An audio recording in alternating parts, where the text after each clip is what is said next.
So welcome to London Learning Lean. Next week, it's Maria Inés de Frutos Fernandez who's going to tell us something possibly to do with local fields. But this week, we're very pleased to have Sebastian Monnet, who's going to tell us about formalizing the Krull topology.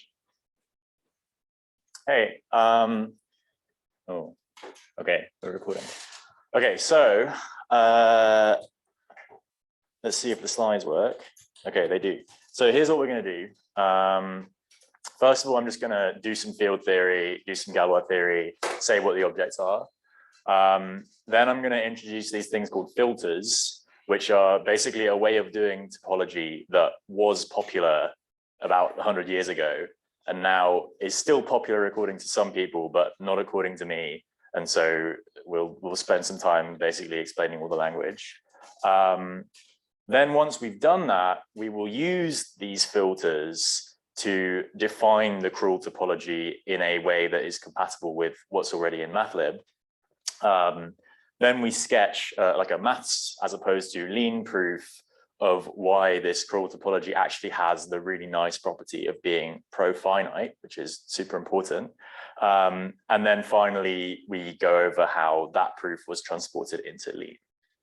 So we can start with some field theory, which probably most people are familiar with, but I'm going to try and go over most of what anyone might not have heard of. So I'm assuming people know what fields are because, you know, they're in like first year linear algebra. So by a field extension, we basically just mean one field contained inside another. So for example, the complex numbers are a field extension of the real numbers. The real numbers are a field extension of the rational numbers. And then you have this other example of like rational numbers where you also throw in the square root of 2. So it's like anything of the form a plus b root 2 for a and b rational. That turns out to be a field. It contains the rational numbers. So it's a field extension of the rational numbers. Okay, so given a field extension, the larger field is quite trivially a vector space over the smaller field, right? Just because the smaller field acts on it by multiplication, and it's an additive group. So you have this vector space structure, and then you define the degree of the field extension to be the dimension of that vector space, and it's denoted by this kind of square bracket thing. An intermediate field is just a field that lies in between the two fields in the extension, right? So you've got an extension LK, intermediate field contains K and is contained in L. So for example, we had this stuff from above, complex is an extension of the rational numbers, and then the real numbers are an intermediate field of that extension. So given a field extension, you can talk about the set of field isomorphisms of the larger field that fix the smaller field. And all of those automorphisms form a group under composition, and we call that the Galois group of the field extension. So some people only define the Galois group for certain special kinds of extensions called Galois extensions, but we're not going to bother with that because it's just kind of cumbersome and turns out not to be necessary. So we're just going to define this for any field extension. Okay, so here's an example, or here are some examples. The complex numbers are an extension of the real numbers. So if you wanted a field automorphism of the complex numbers that fixes all the real numbers, the only choice you really have is where you send I, because it has to be an R linear transformation fixing R. So the automorphism is completely determined by where it sends I. And then by some algebraic stuff, you can show that it has to send I to plus or minus I, which means that the only possible field automorphism of the complex numbers that fix the real numbers are either the identity or complex conjugation. And so therefore the Galois group has exactly 2 elements. And so it's cyclic of order 2. You can do something similar to show that the Galois group of Q adjoin root 2 over Q is also cyclic of order 2. And then the next example is more complicated, which is the Galois group of the algebraic closure of the rational numbers over the rational numbers, which is a very mysterious object, which is something everybody likes to say. Very little is known about it, and it's kind of central to modern number theory. In fact, I read something that said that modern number theory is the study of this Galois group. So it's pretty important. And that's kind of one of the central motivations for the work that we actually did in Lean. So now this slide has just got loads and loads of definitions. And to be honest, I think if you don't already know these things, there's very little hope of you understanding them in like a minute, but we'll try. So field extension is algebraic if every element of the larger field is the root of some non-zero polynomial in the smaller field. Given that such a polynomial exists, you can take one of least degree that's also monic. You call that the minimal polynomial of the element. We say that the extension is normal if it's algebraic and also all of the minimum polynomials split in L, by which we mean that all of their roots in an algebraic closure happen to lie in L. We say that it's separable if the minimal polynomial has no repeated roots in an algebraic closure, which is equivalent to saying that it's co-prime with its derivative, basically. And then finally, it's Galois if it's normal and separable, which note that that requires it to be algebraic because we're defining normality and separability to be algebraic. This is actually completely irrelevant. All you need to know is that there's some kind of field extension called a Galois extension, which is kind of special. And that will be required for the next thing that we're going to talk about, which is the Galois correspondence. So if you have a finite degree Galois extension, so recall that that means that the larger field is a finite dimensional vector space over the smaller field, then we have this really famous bijection between the set of intermediate fields on the right-hand side. So remember, that means just a field that contains K and is contained in L. And there could be loads of those fields conceivably. We don't really have any sense of what they are or how many there could be a priori. But Galois theory tells us that in the case of these special Galois extensions, these are actually in a very simple bijection with subgroups of the Galois group. Turns out the Galois group is actually a finite group. So we can get a very simple description of all the possible intermediate fields of this extension LK. And this is kind of the most elementary reason why someone might be interested in Galois groups, because it gives us a very natural way to apply finite group theory, which is quite easy to understand conceptually, to intermediate fields, which are much harder to understand conceptually. Okay, so this only works for finite extensions. In the case where the extension is infinite, you need to do something a little bit more fancy because the sets, in the first case, the sets on the left and right often don't even have the same cardinality. So there's no hope of recovering this bijection. So instead, what you do is you define this topology called the Krull topology on the Galois group. And then you actually recover exactly the same bijection between intermediate fields, the same thing as before, and closed subgroups of the Galois group under this Krull topology. So that's one reason to study the Krull topology. Another one is that, this all comes from Kevin. I don't actually understand it really, but in the Langlands program, you're interested in establishing a bijection between Galois representations and something called automorphic forms.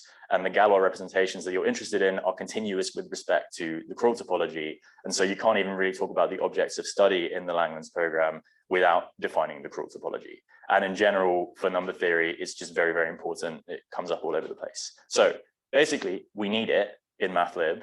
And if my pull request gets reviewed, we will soon have it in MathLib. So what actually is this topology? Well, the basic intuition is we want two elements of the Galois group to be close together if they agree on some large intermediate field that's finite over K. So I've said finite intermediate extension, but by that I mean it's finite over K. So when we say close together, what we basically want is that as you increase the size of this intermediate field, the set of elements that are that agree on it kind of get smaller. They like zoom in as open sets, right? So in other words, if you have some kind of increasing sequence of intermediate fields, all of which are finite dimensional over K, you get a corresponding decreasing sequence of open sets. And those kinds of open sets are precisely the cosets of what's called the fixing subgroup of the intermediate field. So fixing subgroup is actually notation that I should quickly talk about. I forgot to mention it earlier. In this bijection between subgroups of the Galois group and intermediate fields, given an intermediate field E, it maps to, this arrow is actually wrong, but it should map to this thing called Gal LE, which is the set of automorphisms of L that fix the field E, the intermediate field E, and we call that the fixing subgroup of E. And then the other direction takes a subgroup to what's called the fixed subfield of that subgroup, which is the set of elements of L that are fixed by all those elements. So the point is that we want these things, these cosets, to be open, because the coset by sigma is precisely the set of elements of the Galois group of LK that agree with sigma on F. So we want these sets to be open, is the point. Therefore, we define the Krull topology to be the topology generated by all these cosets. So we want them to be open, and then we just say, well, everything you can get from them by taking arbitrary unions and finite intersections also has to be open, and that gives you a topology. And actually, it turns out that these cosets give you a basis for that topology. But this is the definition of the Krull topology as far as we're concerned. So it turns out that the Krull topology has this very nice property called profiniteness. So given an intermediate field, you get these restriction maps, right? So in this case, the restriction map from Gal LK to Gal FK is just, well, an element of the first thing, an element of Gal LK is a map from L to L. And then you can just restrict it to F. So you take, for an element of F, you map it somewhere along sigma. I'm realizing now that this slide is actually wrong, because we need F to be normal over K as well. Otherwise, you don't necessarily get an automorphism of F. Sorry? You're all right. Oh, I do. Oh, that's not wrong then. Fantastic. Okay, so the slide is correct, and we get this restriction map. And moreover, the restriction maps are sort of compatible with further restrictions. So if you have an F1 containing an F2, restricting straight to F1 is the same as restricting to F2 and then to F1, which is just true by definition. So in particular, what you have is this compatible system of projection maps. And actually, it's a cone in the category theoretic sense, right? So all these finite fields, these finite extensions of K, form an inverse system. And we get a cone on that inverse system in the sense of limits. And it turns out this cone is actually universal, which makes the Galois group of L over K into a limit of this inverse system. And so Gal LK is what's called a profinite group. And what that means is just that it is the projective limit of some inverse system of finite groups. So this is pretty easy to like convince yourself of by hand. And it turns out actually that together with the Krull topology, making it into a topological group, it's actually also the inverse limit of the same inverse system in the category of topological groups. So in particular, the topology is profinite in that it's the limit of these discrete finite topological spaces. And that's basically what we want to prove.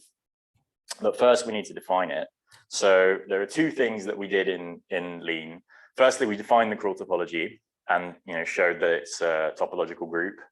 And that's actually definitely in MathLib. Then we proved that it's profinite, which is kind of partly in MathLib and partly in a PR, but like the PR is hopefully almost ready to merge to MathLib. Okay, so filters, which is this weird topology thing that I mentioned before. We're going to start with a bit of motivation for kind of what properties we want these filters to have. So let X be a point of a topological space X.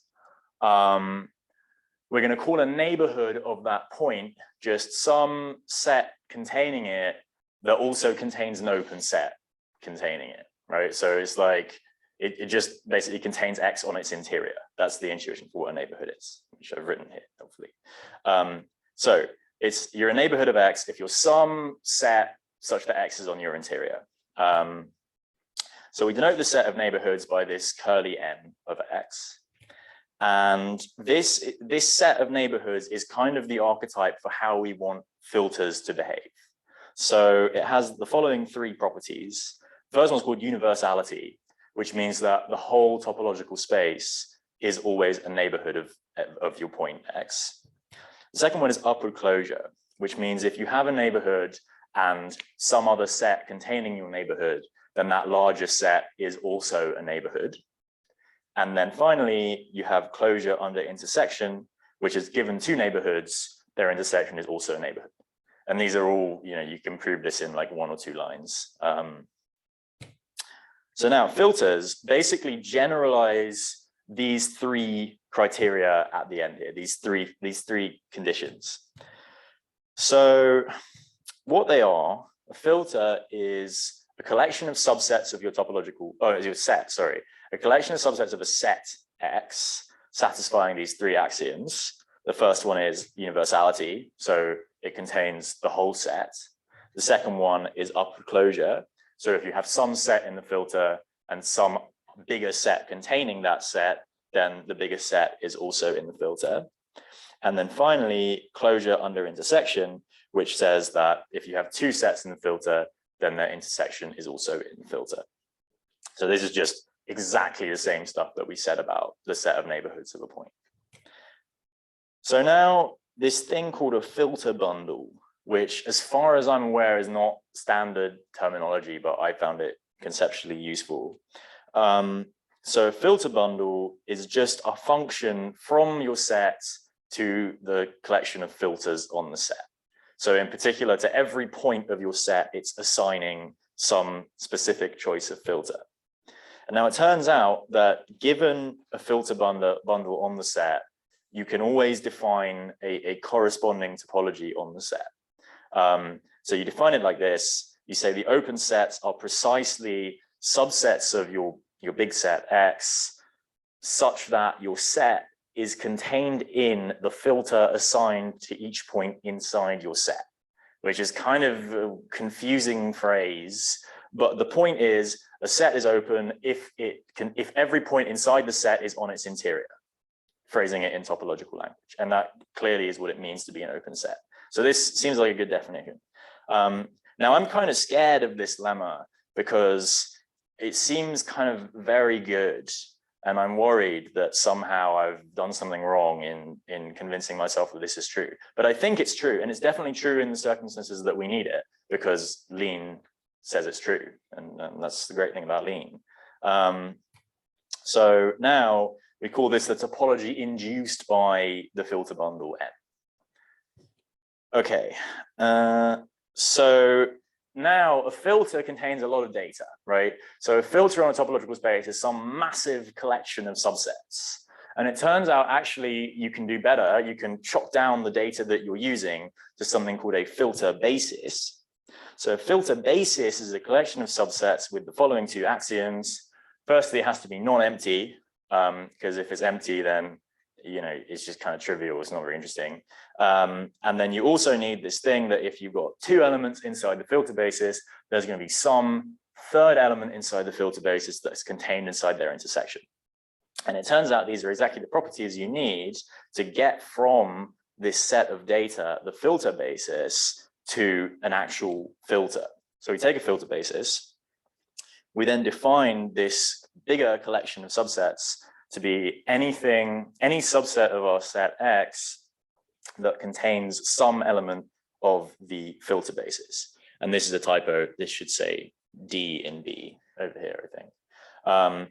So basically, you've got your filter basis of like basic sets, and then your filter is just anything containing a basic set. And again, you can show, I think, using pen and paper in like a paragraph, that this is actually a filter. You just got to kind of turn the handle and check that it satisfies the axioms.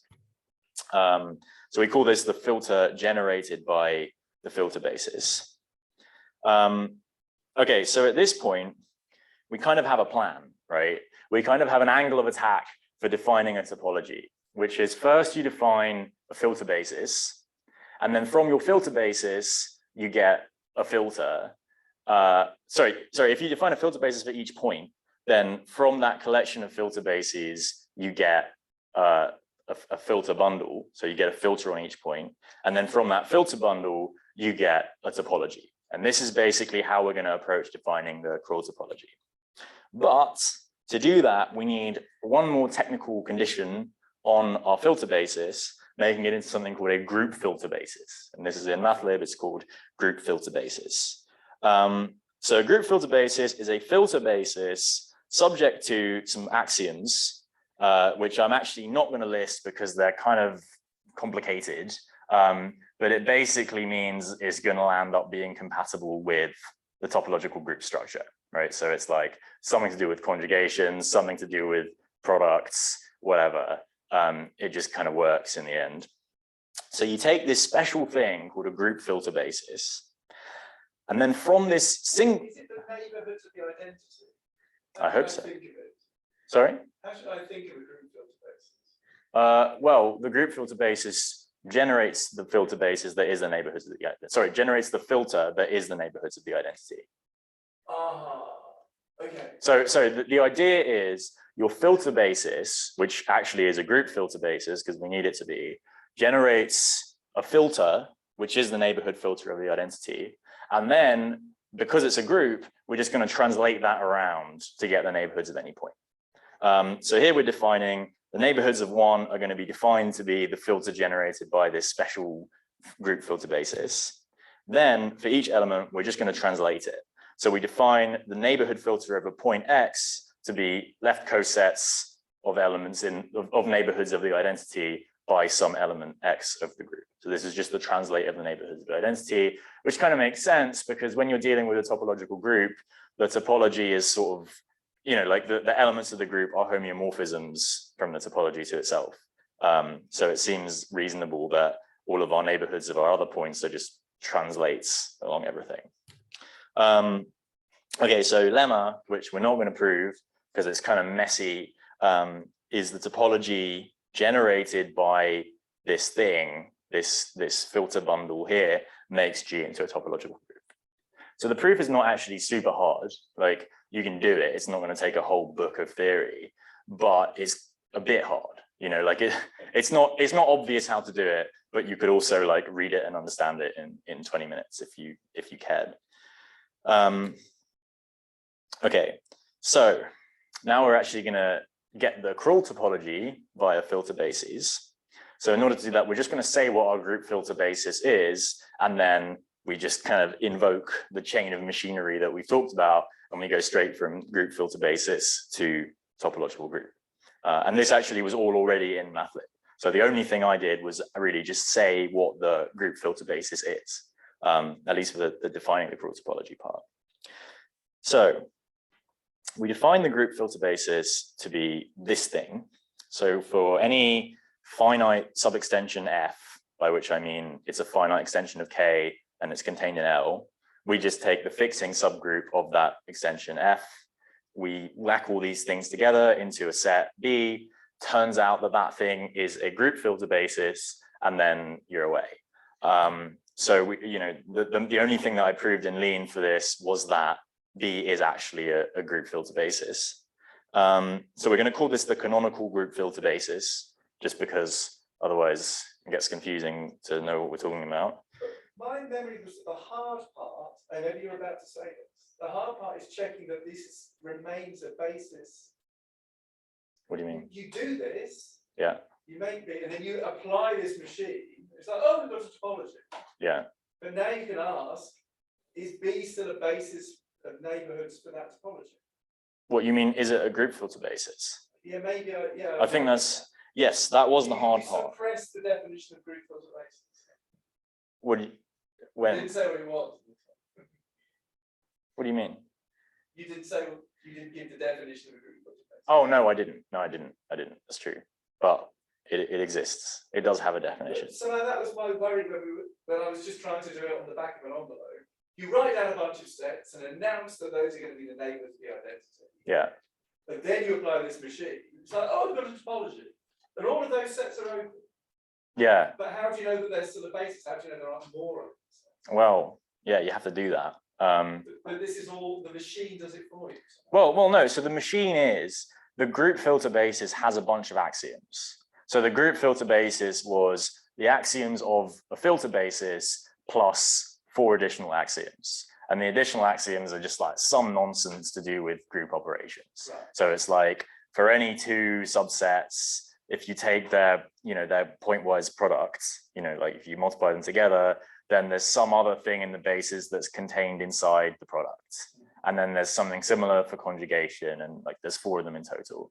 And then you just got to check those things, which are actually not that hard. I mean, you remember there was all this stuff about normal closures. Actually, I don't even know why I thought we needed that.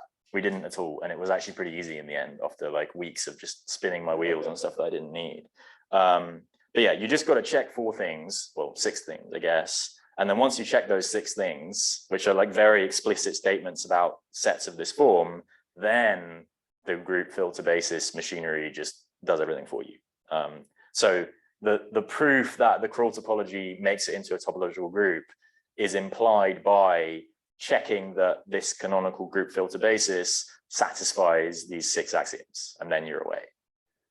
So that's what we did. Okay, so now we do some lean stuff, finally. So I started by defining this thing, finite x KL, which is just the set of intermediate fields that are finite over K. So this is the same thing we were talking about before. And then we define something called fixed by finite KL, which is just the fixing subgroups of those finite extensions.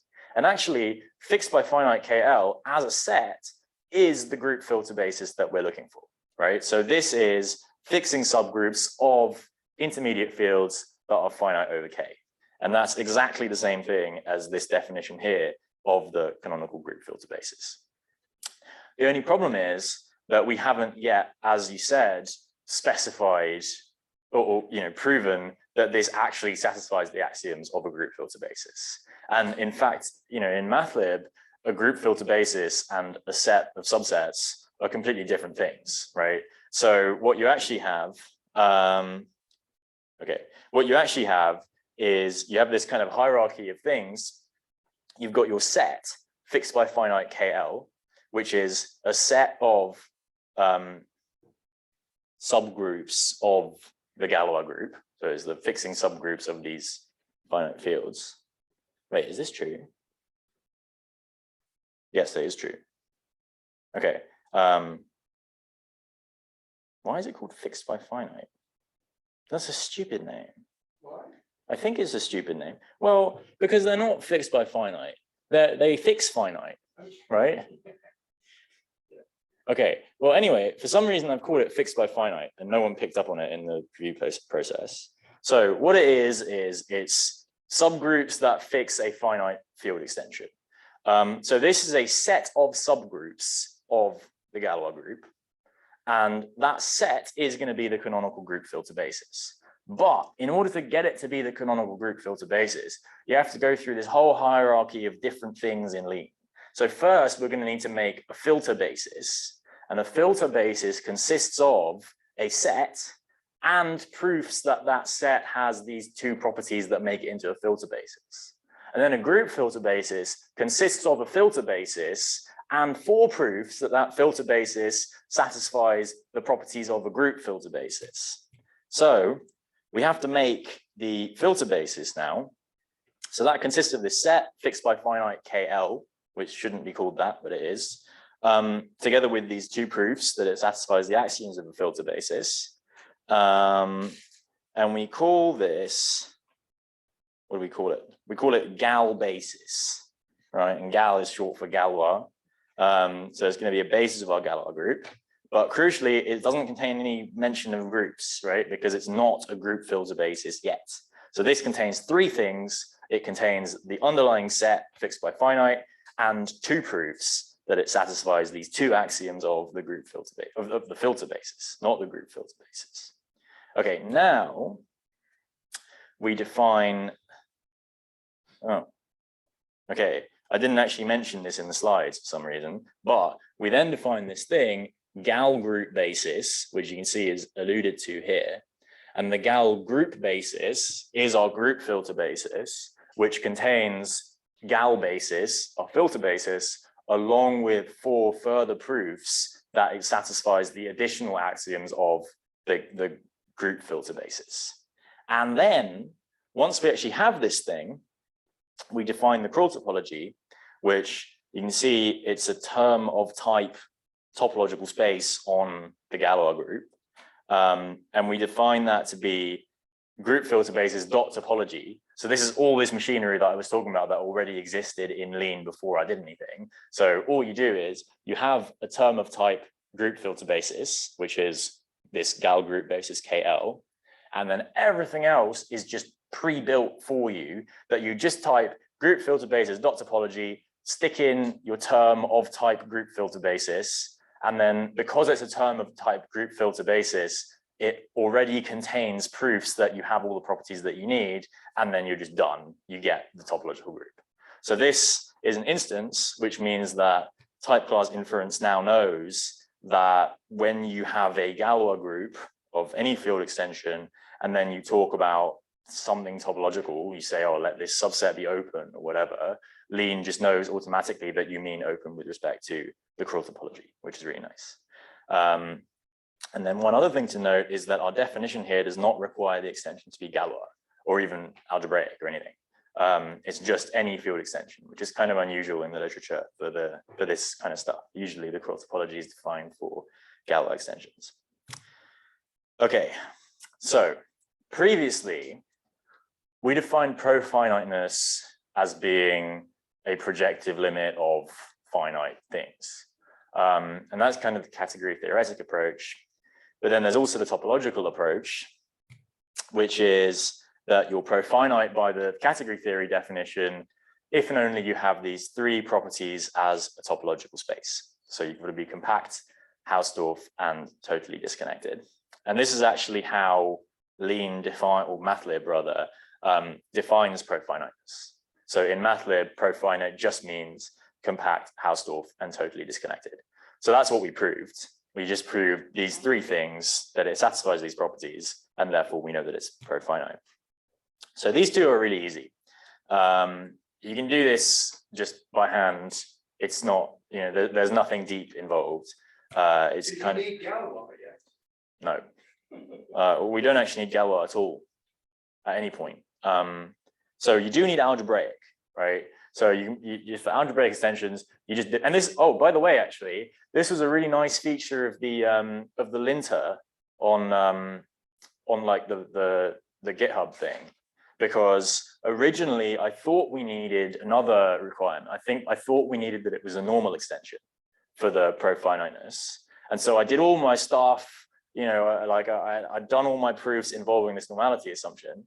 And then once I put it on MATLib, like once I PR'd it, the linter kept saying, oh, you've got this unnecessary thing in this theorem. So then I removed it from that theorem, and then it's flagged up another theorem saying, oh, now you've got an unnecessary assumption for this theorem. And the whole thing just completely automatically picked through my code and just removed this unnecessary assumption that was like really baked into everything I'd done. But it turns out you could just kind of thread it out. And I would never have spotted that. Probably a lot of people wouldn't have done, but the linter just kind of automatically picked it up and actually helped us prove a stronger result than otherwise we would have had, which is pretty cool. Like it was, it wasn't just confirming things we already knew, it was actually useful for finding out something we didn't already know. So anyway, these two easy proofs are in MATLib. They're called this. I'm not going to talk about how you prove them because it's really not that hard.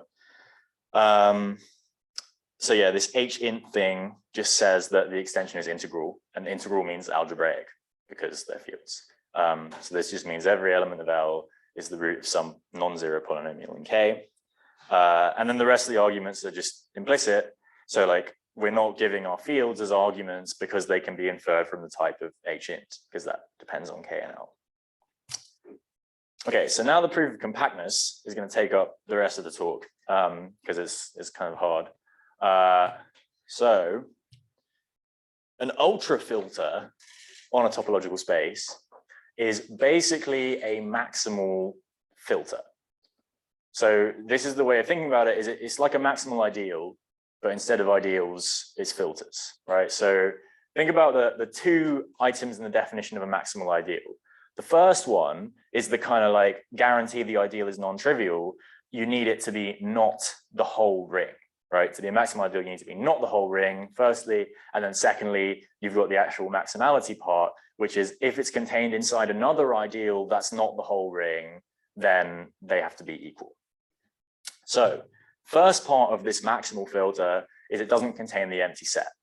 And containing the empty set under this analogy corresponds to being the whole ring, because if you contain the empty set, then by upward closure, you contain every subset of the space and it just becomes super trivial. So we're going to just ignore that case altogether. And the second part is if you have another filter that also doesn't contain the empty set, i.e. it's also not the whole ring, but it contains this filter, then actually they have to be equal. So it is just a maximal filter. That's the point of the maximal ultra filter. Sorry, that's the point of an ultra filter. Okay, so there's this theorem, which is a really important theorem in topology, which is that a topological space is compact if and only if what's called every ultra filter converges. And we haven't actually used the language converges in the slides because I think it's sort of unnecessarily esoteric. All it means is that for every ultra filter, there is some point of the space such that the neighborhood filter of that point is a subset of the ultra filter. And having your neighborhoods be a subset of the ultra filter is called the ultra filter converging to a point. So this is the theorem. So basically, if we want to prove that the Krull topology is compact, it suffices to prove that for every point of the Galois group, sorry, for every ultra filter on the Galois group, there is some point of the Galois group whose neighborhood filter is a subset of that ultra filter. So the plan is we take an arbitrary ultra filter F on the Galois group, and then using that ultra filter, somehow we construct some element of the Galois group, i.e. a point of the topological space, whose neighborhood filter is a subset of the ultra filter that we're interested in. So how do we actually construct this thing? This is going to be the maths bit, and then we'll get on to the lean bit of how we ported that maths into MATLAB. So we're going to fix our ultra filter F, right? That's going to be constant throughout, because now using that ultra filter, we're trying to construct some element of the Galois group. So we take some intermediate extension F that has, you know, the usual properties, i.e. it's a finite normal subextension. And then we get this restriction map from the Galois group of the whole extension to the Galois group of your intermediate field over K, which is just the same thing that we were talking about before with restriction map. And that gives us what's called a push forward ultra filter along the restriction map. And so I'm not going to actually define what a push forward ultra filter is, but it's pretty straightforward. All you need to know is if you've got an ultra filter on a space and a map from that space, that naturally transports it to a new ultra filter on the target of the map. So we get this push forward ultra filter. Now, it turns out that the push filter of an ultra filter, sorry, the push forward of an ultra filter is also an ultra filter. And crucially, an ultra filter on a finite set is always principal. So there's a lot of stuff here that I'm not actually going to define, i.e. I'm not defining the push forward. I'm also not going to define exactly what it means for it to be principal, but all you need to know is principal means it's generated by an element. And that generator is unique. So what we do is we take the push forward, we then take its generator. And that gives us, oh yeah, I drew this nice diagram, which tells us we start with an ultra filter on the whole Galois group. We then push forward to get an ultra filter on the finite Galois group. And then we take an element from that which generates it. And then that element is contained inside this finite Galois group. So the point is, given our intermediate field F, we were able to get an element of this Galois group of F over K. And crucially, an element of that Galois group of F over K is actually a map from F to F. And therefore, it's a map from F to L. So what we want to do is basically glue all these maps together. Because what we've done is we've said that for any of these intermediate fields, we can get some map from that intermediate field to L. And actually, those intermediate fields cover the whole of L. And so if those maps are compatible on the overlaps between those intermediate fields, we can glue all of them together to get a function from L to L. And that's exactly what we do. So it turns out that you do have this compatibility on the overlaps, which I think is pretty straightforward to prove. Like if you understand the definitions of the things, then you just kind of do it and it can't be anything else. So you get this. Is unique, right? Yeah, because it's the generator of the principal ultrafilter. So somehow you do it for F1 intersect F2 to get some unique thing. Yeah, exactly. It's really not hard. You just need to know how things are defined and then like focus a bit and it works. Okay, so you glue this stuff together to get a function, a well-defined function from L to L. And then actually it turns out using the fact that locally that function is an algebra homomorphism, you can show that the whole function is an algebra homomorphism. And similarly, it's actually an isomorphism from L to L. So it's a K isomorphism and therefore an element of the Galois group. So you got your element of the Galois group. Then again, one can show that the neighborhoods of that element of the Galois group are contained inside the original ultrafilter, and then you're done. Because this is exactly what we needed to show in the first place. Given an ultrafilter, you can construct a point whose neighborhoods are contained inside that ultrafilter. So now we actually need to do it in Lean. So we're going to use the lowercase f to denote our ultrafilter, because that's conventional in MATLAB. And then we define this phi f thing, which I have called ultrafilter dot generator of push forward, because it's the generator of the push forward. And it takes these two arguments, hfindim, which says that the f is a finite dimensional extension of K, where f is the intermediate field, and also this ultrafilter f, which actually I've defined to be, upon feedback from reviewers, it's now no longer an ultrafilter on the Galois group, it's an ultrafilter on the K algebra homomorphisms from L to L. But obviously elements of the Galois group are K algebra homomorphisms from L to L. So not isomorphisms, but homomorphisms. Yes, exactly. So it's more general. And like the proofs are exactly the same. So, because before what I was doing was I was taking elements of the Galois group and then just always turning them into homomorphisms after somewhere along the line. So this is simpler. And another thing to note actually is that what I was talking about before, where I said K needed to be Galois, that was actually a bit of a simplification for the sake of notation. Actually, you don't need it to be Galois.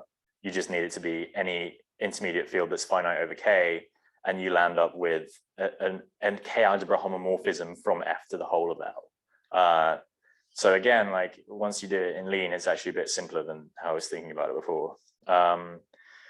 So then you do this thing where ultrafilter dot whatever principle of fin type, all this stuff basically has type. There exists an element that generates the push forward of the ultrafilter. That's basically the type of this thing here in some like difficult to parse Lean language. And then you just take some element of that. And then once you've done that, so you call it generator of push forwards. And then I define this other thing called glued generators of push forwards function, which is the function that glues all these things together. So it's defined, I didn't write the definition because it's really long, but basically what you do is you take an element of the field, you then take some finite extension containing it, which requires your algebraic assumption, but that's fine.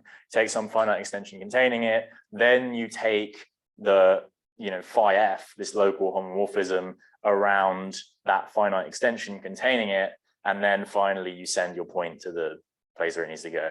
But in the process, you need to check some compatibility of restrictions. So it's all pretty messy, but it works.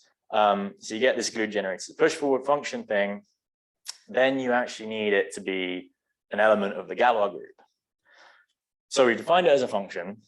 Then we need to define it as an algebra homomorphism. So this is kind of reminiscent of the stuff I was saying earlier about a set of subsets versus a filter basis versus a group filter basis, where they're all actually different things that kind of contain each other. So to get an algebra homomorphism, you need a function and a bunch of proofs that actually satisfies the properties of an algebra homomorphism, right? So an algebra homomorphism is a collection of objects, one of which is a function and the rest of which are proofs that it satisfies certain conditions.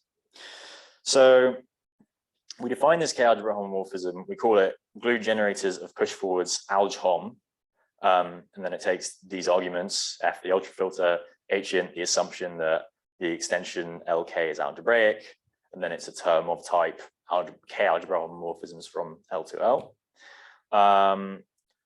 Okay, yeah, this is just stuff I've already said just now. So it contains a function and also contains a bunch of proofs that that function satisfies the properties that we want it to.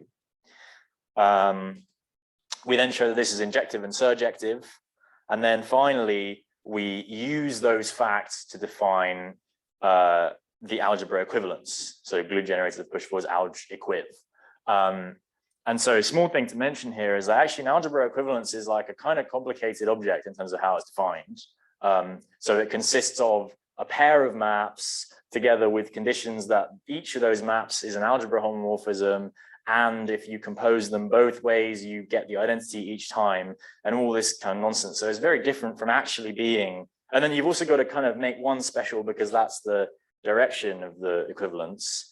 But actually, there's a theorem, thankfully, that says that given a homomorphism that is injective and surjective, you can construct an equivalence from it. And so it's kind of, you know, this stuff is all this complexity has kind of been pushed under the hood by work that other people have already done. Okay, so now finally we get to the point, which is proving compactness in Lean. I think this is basically it. So we have this lemma, which unfortunately I haven't been able to actually include the statement of the lemma because it took like way more than a slide. But it's called ultrafilter converges to glued equiv. It takes these two arguments. So one of them is H int, which says the extension is integral, and the other one is F, the ultrafilter. And what the lemma says is just that the neighborhoods of the glued thing that we constructed are contained inside the ultrafilter. So that's the thing that we wanted to show in the first place. And then we know by using this theorem, which already is in MathLib, which is called is compact if and only if ultrafilter less than neighborhoods. This is basically exactly the result that I was talking about earlier, that you're compact if and only if every ultrafilter converges. So then using this lemma in MathLib, you can just get directly from this lemma that I proved that you're actually a compact topological space. And then once you've done that, you just roll together the compact Hausdorff totally disconnected, and you actually get that the thing is a profinite topological space. So that's the end of the slides. I will stop the recording. Okay. And then we can have some questions.